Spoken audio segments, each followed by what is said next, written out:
The wind carried the scent of old memories that morning, dry and bitter as the dust swirling over the plains. Miles Harlow stood on his porch, staring at the horizon, like a man who had forgotten what hope felt like. The sun was rising slow, painting the hills in copper light. But to him it was just another dawn, another day to keep breathing when his heart had long since stopped beating for anything real. They said Miles was the kind of man every woman in the territory wanted to tame. Broad shoulders, steady hands, quiet eyes that saw too much, but he never let anyone close. Not since the fire, not since the night the smoke stole away the only woman he'd ever loved. The townsfolk had stopped asking him when he'd marry again. He was polite, always was, but the answer never changed.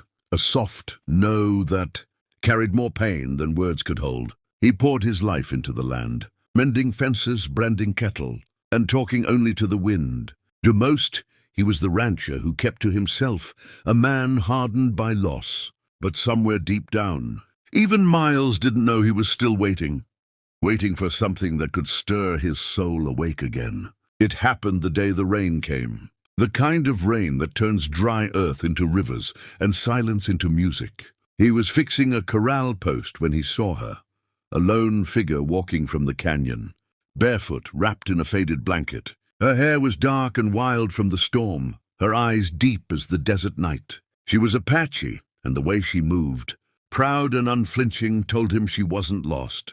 She was surviving. Miles watched her from under the brim of his hat as she came closer, her steps steady despite the mud. When she reached the porch, she looked up at him, and for a long breath neither spoke. Then in a low voice she said, "You got room for a soul without a home?" Her name was Noya.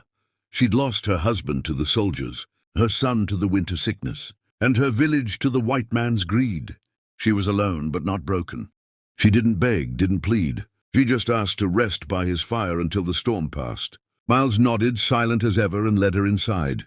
He gave her a blanket, some bread, and the corner near the hearth. For the first time in years, another heartbeat filled the cabin. He didn't ask questions, and she didn't offer answers. But the silence between them began to change. It wasn't the hollow kind anymore. It felt alive, like something waiting to be named. Days passed. The rain stopped. The world turned golden again. Noya stayed.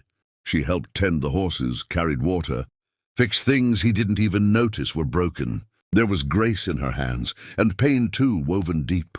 Miles found himself watching her sometimes, not with desire but with a strange kind of peace. Like maybe her quiet strength was something sacred. One evening, as the sun bled over the plains, she spoke again. "You've turned away many women," she said softly. "Why let me stay?"